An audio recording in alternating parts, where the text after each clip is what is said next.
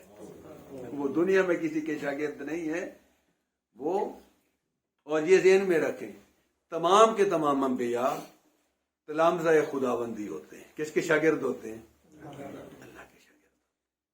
تمام انبیاء تلامذہ خداوندی اور اساتذہ امت ہوتے ہیں، امتوں کے استاد ہوتے ہیں اور اللہ کے شاگرد. ان کا اخذ و استفادہ اور ان کے تمام علم کا مرکز و محور اللہ کی ذات ہوتی ہے. اللہ اکبر. دیکھیں اللہ نے کس طرح براہ راست قرآن میں اس کا اظہار بھی. حضرت موسیٰ علیہ السلام کے بارے میں آتا ہے نا، اللہ فرماتے ہیں وَأَلْقَيْتُ عَلَيْكَ مَحَبَّةً مِّنِّي وَلِتُصْنَعَ عَلَىٰ عَيْنِي.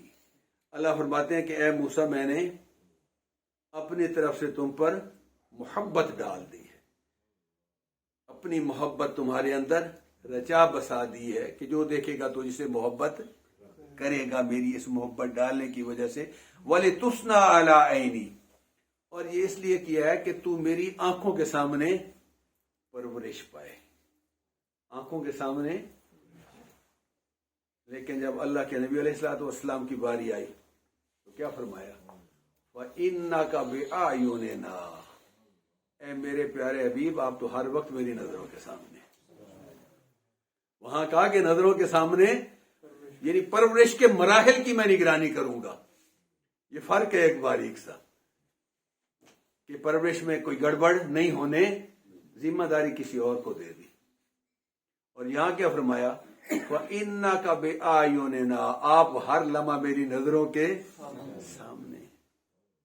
تو اے نبی آپ کی نشست و برخاست، آپ کا اٹھنا جاگنا، سونا چلنا، معاملات، معاشرت، ہر چیز آپ کی میں نے گارنٹیڈ کر دی ہے کہ نہیں نکلے گا اس لفظ سے کچھ بھی. وَمَا يَنطِقُ عَنِ الْهَوَىٰ إِنْ هُوَ إِلَّا وَحْيٌ يُوحَىٰ. آپ کی گفتار کو میں نے وحی خداوندی بنا دیا ہے کہ جب بھی بولو گے لب تمہارے ہلیں گے، اندر دل میں بات ڈالی ہوئی میری ہوگی. تو یہ اللہ کے نبی علیہ الصلوۃ والسلام کو اللہ نے. اللہ اکبر. تو آپ کی یتیم ہونے کی جو میں آپ کے سامنے عرض کر رہا تھا، ایک حکمت یہ تھی کہ آپ کی اٹھان مضبوط ہو، آپ کے اعضاء قوی ہوں، آپ محنت اور مشقت کے عادی ہوں، آپ خود کام کریں، آپ میں صبر و تحمل کا حوصلہ ہو، آپ شدائد و مصائب و دنیا کو جھیلنے کی اپنے اندر استعداد اور قوت پیدا کریں، آپ لوگوں کو پیش آنے والے حالات اور مسائل اور حوادث سے. کیوں؟ اللہ کو پتہ نہیں تھا کہ میرے پیغمبر کا سابقہ تو سرکشوں سے پیش آنے والا ہے، باغیوں سے پیش آنے والا ہے، ابو لہب سے پیش آنے والا ہے، ابو جہل سے پیش آنے والا ہے، عتبہ اور شیبہ سے پیش آنے والا ہے، منافقین مکہ سے پیش آنے والا ہے. تو کیسا نبی چاہیے تھا؟ وہ جس میں حوصلہ ہو، جس میں جرت ہو، جو مصائب اور مشکلات کو ساریوں کو پاٹ کر آگے بڑھے، اور جب ان میں جائے تو اتنی مصیبتوں کو پار کر کے آیا ہو کہ کوئی مصیبت اس کو مصیبت نظر نہ آئے. کسی مرحلے پہ پریشان نہ ہو، جہاں سب حوصلے ہار جائیں نبی کہہ دے کہ لا تحزن ان اللہ معنا، گھبراتے کیوں ہو، اللہ ہمارے ساتھ ہے۔ تو یہ ان کیفیات سے گزار کر ہی اللہ نے وہاں پہنچانا تھا آپ کو۔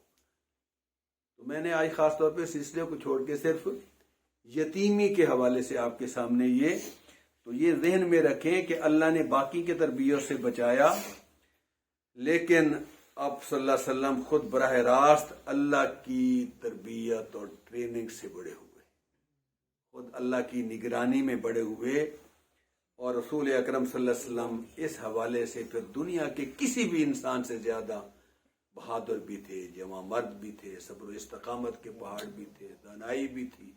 جو کچھ آپ نے دیکھا پوری کائنات میں کسی کو بھی اس اٹھان کے ساتھ پروان نہیں چڑھایا گیا۔ اللہ، اچھا ایک اور بھی تھا کہ آپ صلی اللہ علیہ وسلم اگر کسی اچھے قبیلے میں اور سرداری کی کیفیت میں اور سربراہ کے گھر میں پیدا ہو کے اسی طرح اٹھان ہوتی تو کہا جا سکتا تھا کہ آپ نے رسالت کا دعویٰ اس لیے کیا تاکہ اپنے قبیلے کو، اپنے خاندان کو اور اپنی سرداری کو مینٹین کر سکیں اور چلا سکیں۔ اللہ نے اس قدر بے سہارا پیدا کیا کہ خود متولی کعبہ قریش کا قبیلہ ضرور تھا، لیکن جب نبوت کے اعلان کیا تو سب سے پہلے دشمنی کرنے والے انہی کو بنا دیا، تاکہ کوئی یہ بھی نہ کہہ سکے کہ قبیلہ دست و بازو بن گیا۔ سب سے پہلا جو پتھر مارا، سمجھو ہاتھ سے نہیں زبان سے، جب حضور نے دعوت دی 3 سال کے بعد اپنی برادری اور رشتہ داری کو، جب اللہ نے کہا کہ وہ انذر عشیرتک الاقربین، تو سب سے پہلے کون بولا؟ چچا ہی تو بولا تھا نا، تب اللہ کا یا محمد الہذا دعوتنا، اے محمد صلی اللہ علیہ وسلم آپ کے ہاتھ ٹوٹ جائیں، آپ نے اس لیے ہمیں بلایا تھا۔ اور دیکھیں غیرت خداوندی نے پھر گوارا ایک لمحہ بھی نہیں کیا، کہا تبت یدا ابی، ہاتھ تو تیرے ٹوٹ گئے، تو میرے نبی کو کہتا ہے کہ تیرے ہاتھ ٹوٹ گئے، تبت یدا ابی لہب وتب ما اغنی عنہ مالہ وما کسب۔ تو اللہ تبارک و تعالی نے اس تمام حکمتوں کو سامنے رکھتے ہوئے اپنے نبی صلی اللہ علیہ وسلم کو بھوک سے، پیاس سے، حالات سے، کٹن اور مشکل حالات سے گزارا۔ اور آپ صلی اللہ علیہ وسلم جس ماحول میں پیدا ہوئے اس کا تذکرہ بھی کرنا ضروری ہے۔ اندھیرے تھے، شرک تھا اور بدعات تھیں، قتل و غارت گری تھی، شراب نوشی تھی، بچیوں کو زندہ دفن کیا جانا تھا، آوارگیاں تھیں، لیکن ان سب کے اندر رہتے ہوئے اللہ کے نبی علیہ الصلوۃ والسلام کی اپنی اٹھان کیسی تھی۔ اسی معاشرے میں رہتے ہوئے آپ صلی اللہ علیہ وسلم ان میں سے کسی کے قریب بھی نہیں۔ اللہ کے نبی علیہ الصلوۃ والسلام کو اللہ نے ان تمام چیزوں سے، جوانی کے اندر بھی آپ انہی کے اندر بھی جوانی گزری، نوجوانی گزری، جوانی گزری، اور آپ کو صلی اللہ علیہ وسلم نے اسی چیز کو تو نبوت کے ثبوت کے طور پہ پیش کیا کہ لوگوں باقی ساری باتوں کو چھوڑو، وہی خداوندی کو چھوڑو، میری بات کو چھوڑو۔ وَقَدْ لَبِثْتُ فِيكُمْ عُمْرًا مِّن قَبْلِهِ أَفَلَا تَعْقِلُونَ، میں نے تو زندگی کی 40 بہاریں تمہارے ساتھ بتائی ہیں، عقل کے اندھے ہو، میرے کردار میں کوئی جھول تو دکھاؤ نا، کہیں تو انگلی اٹھا کے دکھاؤ۔ تو میرا یہ بے داغ ماضی اس چیز کی گواہی نہیں دیتا کہ میں اللہ کا سچا نبی ہوں۔ وحی اور الہام اور اللہ کے احکام اور جبرائیل امین کے احکام یہ تو بعد کی بات ہے۔ تو آپ نے سب سے پہلے اپنی زندگی کو فقط لبثت فیکم عمرا من قبل، میں نے تو ایک 40 سال، میری کول عمر حضور کی کتنی 63 سال تھی، تو 40 سال قبل نبوت کی، 23 سال صرف نبوت کی۔ اللہ اکبر۔ تو اس لیے حضور اکرم صلی اللہ علیہ وسلم فرماتے ہیں کہ لوگوں ادبنی ربی فاحسن تادیبی، لوگ حیران ہوتے ہیں کہ محمد اس سرزمین پہ ان حالات میں ایسا کیسے بن گیا، تو آپ فرماتے ہیں کہ ادبنی ربی فاحسن تادیبی، لوگوں مجھے میرے رب نے ادب سکھایا، مجھے میرے رب نے ادب سکھایا، فاحسن تادیبی، اور میرے رب نے میری نہایت ہی عمدہ تربیت فرمائی۔ تو آپ صلی اللہ علیہ وسلم براہ راست اللہ کی نگرانی میں تھے، وہ بچپن ہو، لڑکپن ہو، آپ کی جوانی ہو۔ جوانی میں نے جس طرح پہلے بھی بتایا، کوئی عیش و آرام نہیں، کوئی اسراف نہیں، کوئی فضول خرچی نہیں، محنت و مشقت کو شعار بنایا۔ آپ صلی اللہ علیہ وسلم نے 13 سال کی عمر میں حضرت اپنا ابو طالب کے ساتھ جو ہے آپ نے شام کا سفر کیا. 13 سال کی کیا عمر ہوتی ہے، لیکن اس عمر میں بھی ماہرانہ تجارت کر کے دکھائی. چچا اس کے قائل ہوئے، جو 7 تاجر گئے سب حیران تھے. وجہ کیا تھی کہ 13 سال سے پہلے ہی بن چکے تھے. بہت سی مصیبتیں اور بہت سی مشقتیں. آپ صلی اللہ علیہ وسلم نے 12 سال کی عمر میں چند کی رات پہ، چند سکوں پہ، یہ میرے اور آپ کے بڑے سوچنے کی بات ہے، کیا کیا ہوا ہے؟ بکریاں چرائی ہوئی. چند روپے کی آپ نے مزدوری کی ہوئی ہے، یوں کہہ لینا آپ. اور مزدوری بھی کون سی؟ بکریاں بھی شہروں میں چرائی جاتی ہیں، بند کمروں میں چرائی جاتی ہیں، جنگلوں میں، صحراؤں میں، پہاڑوں میں، وادیوں میں. آپ صلی اللہ علیہ وسلم نے، اللہ اکبر، حضور کی حدیث بھی میں آپ کے سامنے عرض کر لوں. حضور فرماتے ہیں ما بعث اللہ نبیا الا رعى الغنم، کوئی نبی ایسا نہیں گزرا مگر اس نے بکریاں چرائی ہیں. کوئی استثناء بیان نہیں فرمایا. کیا فرمایا؟ ما بعث اللہ نبیا الا رعى الغنم، ہر ایک نبی نے بکریاں چرائی ہیں. کوئی نبی ایسا نہیں کہ امت سپرد کرنے سے پہلے بکریاں کی نگہداشت اس کے سپرد. بڑا شریر مال ہوتا ہے، اتنا بھگاتا ہے نا. آپ کو کسی کو تجربہ نہیں ہے، مجھے تجربہ ہے. میرے والد صاحب بھی سننا سمجھ کے بکریاں رکھا کرتے تھے، ٹیچر تھے حالانکہ، لیکن بکریاں ہمیشہ تادم میں آخر رکھی ہیں انہوں نے. تو مجھے بھی بعض اوقات جانا پڑتا تھا. اتنا ادھر بھاگ رہی ہے، ادھر بھاگ رہی ہے، پھر نازک سی ہے، ماریں گے تو مر جائے گی. بڑا تو اللہ نے پہلے امت سپرد کرنے سے پہلے بکریاں، اور تمام نبیوں نے، حضور نے تو استثناء یہاں ختم فرما دیا. اچھا، صحابہ بیٹھے تھے، فقال اصحابہ وانت یا رسول اللہ، یا رسول اللہ سارے نبیوں کی تو بات کر رہے ہیں، آپ اپنا تو بتائیں، آپ نے بھی بکریاں چرائی ہیں. صحابہ نے آپ سے سوال کیا. آپ نے فرمایا نام کنت ارعاها علی قراریط لأہل مکہ تھا، میں نے چند کی رات پہ اہل مکہ کی بکریاں خود چرائی. اللہ. اور آپ صلی اللہ علیہ وسلم نے فرمایا کہ السکینۃ والوقار فی اہل الغنم، لوگوں سکون اور وقار جو ہے وہ بکریاں چرانے والوں میں ہوا کرتا ہے. آپ نے ان کی بھی تعریف فرمائی کہ وہ صبر والے ہوتے ہیں، حوصلے والے ہوتے ہیں، ان کو پالتے اور سنبھالتے ہیں، ان کے ناد نخرے اٹھاتے ہیں اور ان کی دیکھ بھال. تو ان کو بھی گویا آپ نے بشارت دی. اچھا، آپ سوچنے کی بات میرے اور آپ کے لیے ہے، یہ صرف بکریاں چرانے پہ نہیں، آپ صلی اللہ علیہ وسلم نے چند قراریط پر یہ بکریاں چرا کے مجھے اور آپ کو پیغام دیا کہ محنت میں آر نہ سمجھا کرو. مشقت کی زندگی میری زندگی ہے، محنت کی زندگی میری زندگی ہے. ہاتھ سے کمانا مجھے بہت پسند ہے، یہ خلاف شان نہیں ہے. ہم میں سے جس کے پاس 4 پیسے جاتے ہیں، ہم کام کرنے کو عیب سمجھتے ہیں، ہم اپنے گھر کا کام کرنے کو عیب سمجھتے ہیں، اپنے واش روم دھونے کو عیب سمجھتے ہیں، اپنے گھر میں جھاڑو دینے کو عیب سمجھتے ہیں، اپنی ٹوٹی چیزوں کو. حضور تو اپنا جوتا خود گانٹ لیا کرتے تھے. بکریاں آپ نے چرائی ہیں، تاجر بن کے مال اوروں کو لے کے گئے ہیں، آپ نے مشقت کی زندگی گزاری آپ صلی اللہ علیہ وسلم. تو آج امت جو ہے ساری کی ساری کام چور بن جائے اور اس نبی کی امت ہو کہ جس نے اس کو فخریہ طور پر پیش کیا. تو آپ نے بکریاں چرا کر میرے اور آپ کے لیے یہ سبق چھوڑا ہے کہ ہم کام کاج کریں اور محنت سے کام لیں. تو دوستو، ہم اللہ کے نبی صلی اللہ علیہ وسلم کی سیرت کو پڑھ رہے ہیں اور صرف اس حوالے سے پڑھ رہے ہیں کہ لقد کان لکم فی رسول اللہ اسوۃ حسنہ. تو زندگی کے ہر مرحلے پہ ہم حضور کے جس بھی زندگی کے حصے کو پڑھیں، اس میں ہمارے لیے کیا سبق ہے، اس سبق کو ہم اگر یاد کریں اور اس کو اپنائیں گے تو اللہ تبارک و تعالیٰ کی مدد تو انہی کے ساتھ ہے جو نبی اکرم صلی اللہ علیہ وسلم کی اسوہ حسنہ کو، تو اس کو کہانی سمجھ کے یا تاریخ سمجھ کے پڑھنا ہمارا مقصد نہیں. اللہ تبارک و تعالیٰ ہمیں سیرت کے ان تمام منور گوشوں سے اپنی زندگی کو منور کرنے کی توفیق عطا فرمائے. اقول قولی ھذا واستغفر اللہ لی ولکم ولسائر المسلمین.